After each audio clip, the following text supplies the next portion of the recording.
Alliance here with Utex Industries, talking with Bill Skiles and Carson Kleinbeck from our Mansfield facility. Guys, would you like to talk a little bit about yourselves? Sure, Jennifer.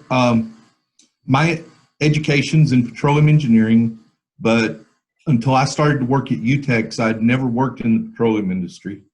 All of my work experience had been in manufacturing engineering and R&D in both aerospace and material handling. My current role here at Utex is Manager of Manufacturing Engineering, and previous to that, I worked for 6 years as Production Manager at the Mansfield facility. Okay, and Carson, what about you? Yeah, so Bill has a little bit more experience than me. Just a little bit. That happens every now and then. Yeah, this is my first job out of college, but I've been around here for 2 years, serving as the process engineer for the flame spray department. I have a bachelor's in science and mechanical engineering from Baylor University. Okay, so just kind of jumping into it, you guys are based over there in the Mansfield facility. The main product that comes out of there is plungers. Are there other products that come out of that area as well? Absolutely. We produce fluid ends. We manufacture valves for the frac seats. We do manifolds. We do a monoline system. Can you explain a little bit more about the plungers and the process that we use to produce those? The plungers are used in frac pumps, and we utilize both an automated and a semi-automated process to manufacture those. The auto cell that we use is an automated system that coats plungers with a metal powder. It's designed to remove the human factor and improve the safety and repeatability and the productivity of our plunger line. Would you guys be able to explain what our plungers are made of and how long they last?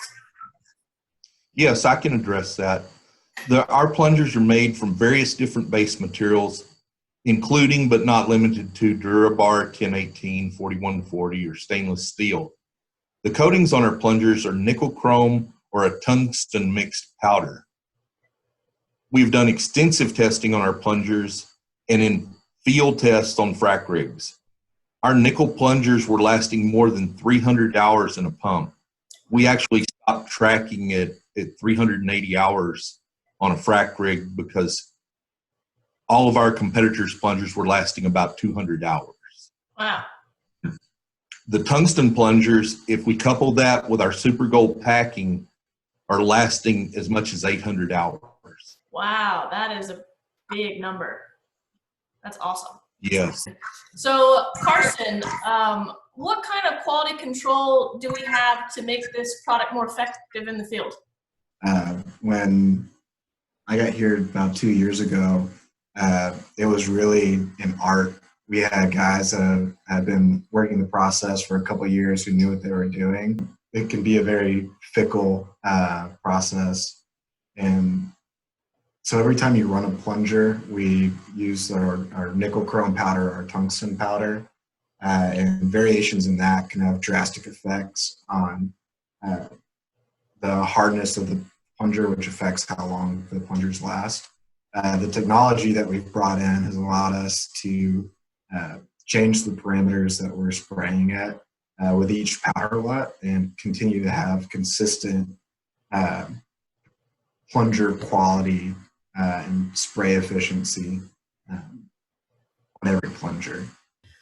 So Bill, can you tell us what makes our plungers better than some of the other ones out in the market today? Yes, our plungers are manufactured with a very tight tolerance, and the coating that we put on there, we hard turn that coating so that the finish that we get as it's being machined, if there are any imperfections in the coating, it's revealed during the machining process. Not only that, but the way that we process the turned finish allows us to get at least a 16 RA finish, and in some cases as better than an 8 RA finish, which extends the life of the packing because it's less abrasive to the rubber seals. Right. And being able to find that out during the processing, that actually helps us a lot when it comes to NCRs and our returns, correct? Absolutely.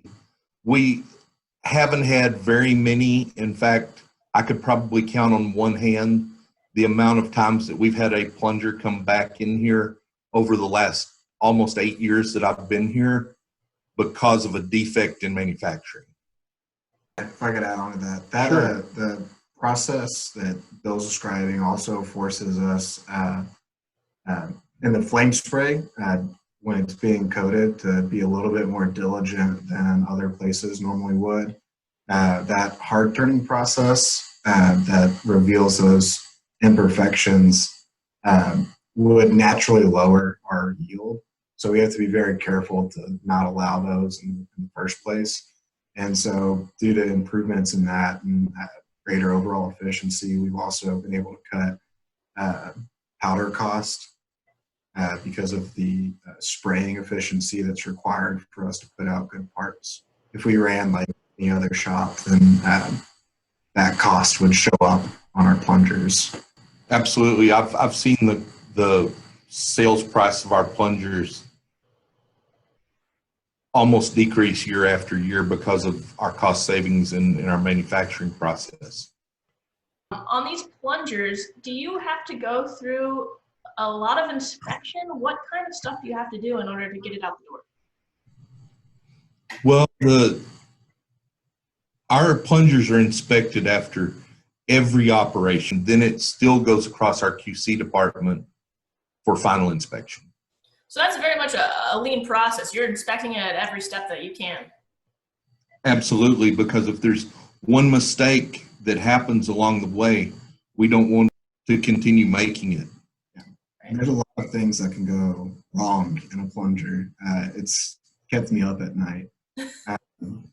So one of the main things is pittings in the coating, which, like Bill was saying, just grabs sand and becomes an abrasive on our seals, or cracking. What size plungers do we typically make? We've made everything from about 1 3/8 diameter and 8 or 9 inches long to 5.5 inch plungers. The longest plunger that, with the equipment that we're using now, we can do is about 21 to 22 inches. Okay, and what's the typical lead time on something like that? The lead time is generally 2 to 3 weeks, but on most standard size frac plungers, we try to keep those in stock. Is there anything else you'd like to say to wrap up this video? Well, the only thing that I would like to add to that is that let's hope and pray that the price of oil goes back up and that they continue to implement improvements in the fracking process so that we can all go forward and maintain our jobs. Yes, definitely.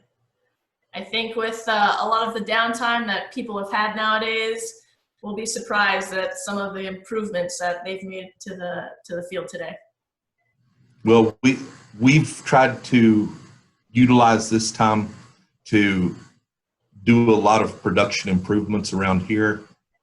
I've seen our time to manufacture decrease by over 50% in the 6 years since I've been here. Wow, that's a big improvement. Yes, it is. All right, well, I've got to get back to work. Yes, I understand. So thank you, Jennifer. Appreciate it, and have a fabulous afternoon. Thanks, guys. Talk to you later. If you like this video, you can learn more about the products we offer on our website at www.utexind.com. Thanks for watching, and see you next time!